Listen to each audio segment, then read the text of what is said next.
Sabe, estruturas antigas muitas vezes guardam segredos. E não só sobre como as pessoas viviam, mas sobre como elas pensavam. Elas são mais do que pedra e argamassa. Às vezes, são verdadeiros mapas para a alma. Hoje, a gente vai explorar uma das construções mais icônicas da história.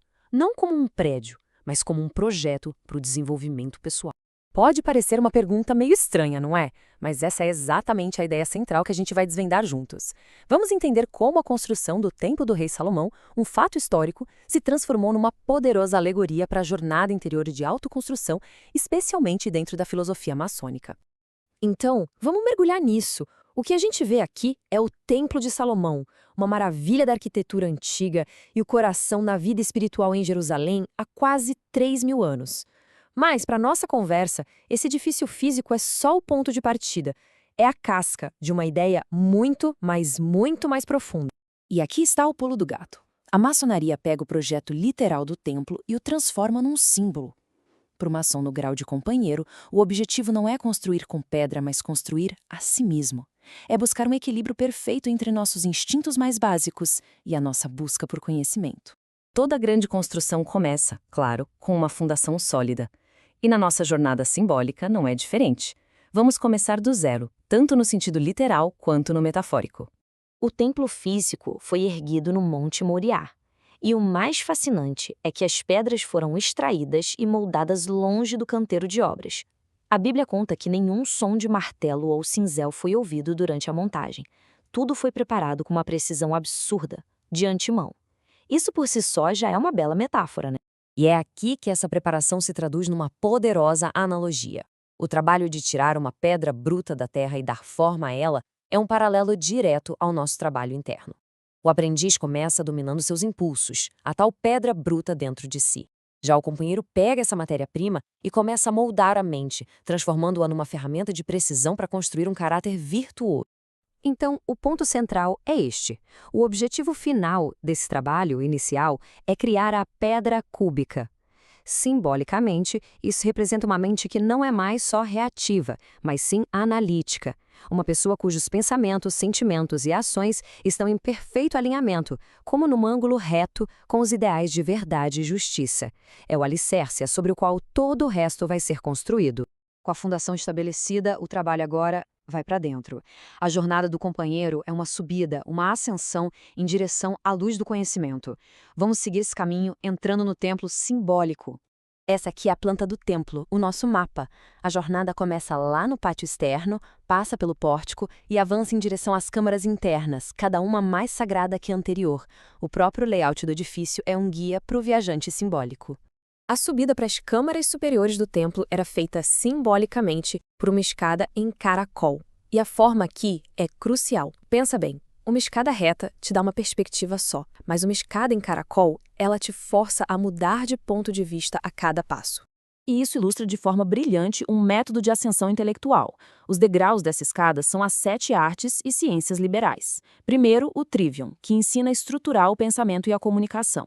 Depois, o quadrivium, que ensina a entender as leis do universo. A ideia iluminista era que, para entender o Criador, era preciso primeiro entender a criação. Essa jornada, degrau por degrau, muda a perspectiva e leva a um entendimento mais profundo e completo. Nenhuma construção é possível sem as ferramentas certas, não é mesmo? Na maçonaria especulativa, as ferramentas de um pedreiro de ofício ganham significados morais e éticos profundos. Elas viram guias para a ação no mundo. Para construir o templo, Salomão contou com um mestre artesão chamado Hiram Abif, um homem de habilidade e conhecimento extraordinários.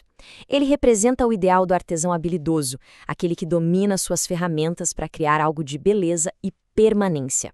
O companheiro maçom se esforça para emular esse domínio, mas num nível simbólico. As 3 ferramentas de trabalho do companheiro são o prumo, o nível e o esquadro. O prumo ensina a buscar a verdade com profundidade. O nível nos lembra da igualdade fundamental entre todas as pessoas. E o esquadro simboliza a retidão, a importância de agir de forma moral e justa. Não se trata só de ser bom, mas de saber por quê e como agir com precisão moral. E aqui, a jornada se expande. O trabalho não é mais só sobre o eu. A missão do companheiro é pegar esses princípios, essa geometria moral, e aplicá-los na sociedade. É usar a razão e a virtude para construir um templo social mais justo, equilibrado e progressista para todos. E agora a gente chega ao clímax da nossa jornada simbólica. Depois de preparar a fundação e subir a escada do conhecimento, o companheiro chega ao centro do templo, o lugar de maior iluminação.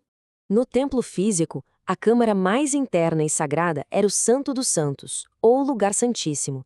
Era o espaço destinado a abrigar a Arca da Aliança.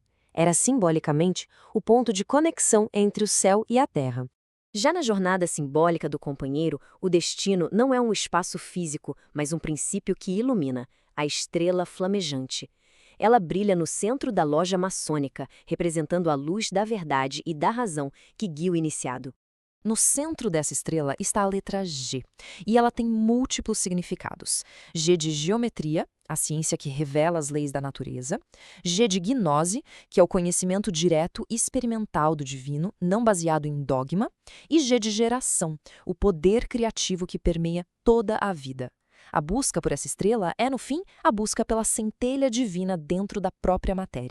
E assim a gente fecha o ciclo. O que começa como um projeto para um edifício de pedra se revela um profundo e detalhado projeto para uma vida de propósito e crescimento. O Templo de Salomão, seja em sua forma física ou simbólica, permanece como um mapa poderoso.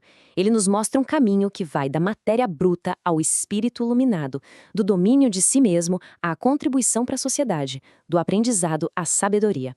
É um projeto atemporal para que cada um se torne o arquiteto da própria vida. Isso tudo nos leva a uma reflexão final. Todos nós seguimos projetos, quer a gente tenha consciência deles ou não. Podem ser valores, crenças, ambições. Então a pergunta que fica é: quais são as plantas e os símbolos que estão guiando a construção da sua própria vida? E qual o nível de consciência sobre a obra que está sendo realizada?